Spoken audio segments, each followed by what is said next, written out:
Seems everywhere you turn, there are reports suggesting the cost of a college education is rising.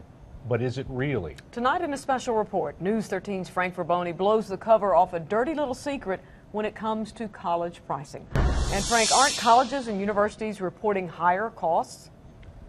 They are, although last year's increase at public colleges and universities, according to the College Board, was the smallest in years. They're still listing higher published rates, but we've learned what colleges list as their published rates and what a student actually pays are two very different things.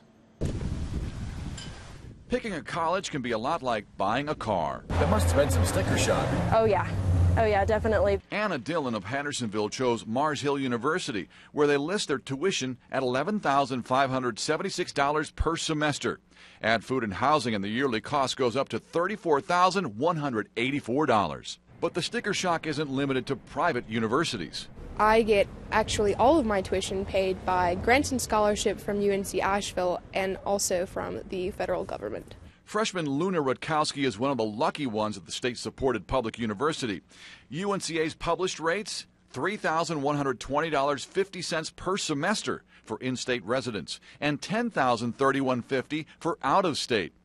The total yearly sticker price for an in-state student after adding meals, housing, and fees, $14,213. It's a little stressful since I'm doing the engineering program. Pierce Holloway, also a freshman at UNCA, I know some people that got lucky, got scholarships and grants. paid full price. So I'm definitely in the minority. And he's right. According to UNCA's fact book, more than 66% of its 3,587 students receive financial aid, with the average award more than $10,000, aid that amounts to a huge discount. Yes, we have to publish a price, and yes, it's out there.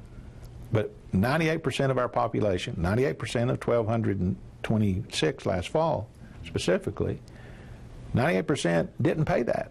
A discount for even greater numbers of students at private universities like Mars Hill. University President Dr. Dan Lunsford is the first to admit it's a lot like buying a car. But how many of us will routinely go to any car dealership and go in expecting to pay sticker price?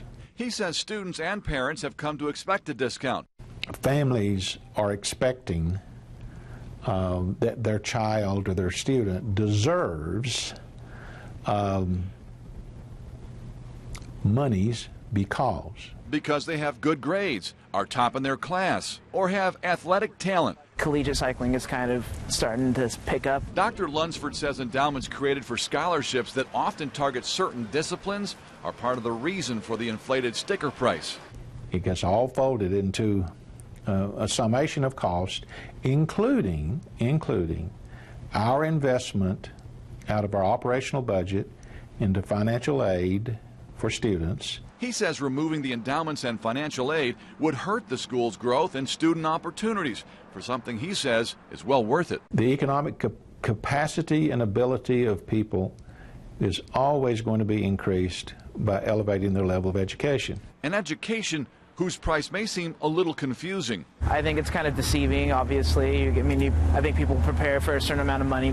School's very expensive. What's frustrating is the criteria on which you get the money, like if you can play a sport or something like that, because I'm here purely for academic reasons, but there's athletes that are getting more money than I am. Money for a price tag that shouldn't keep you from at least trying. Unequivocally, you are exactly right, because what we always say to families, yes, this is our sticker price, but don't be alarmed.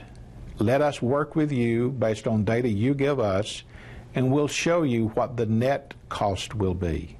To give you an example of how endowments alter the pricing picture, Mars Hill has 197 endowed scholarships. This year, about $1.5 million will flow from those endowments to pay for tuition discounts.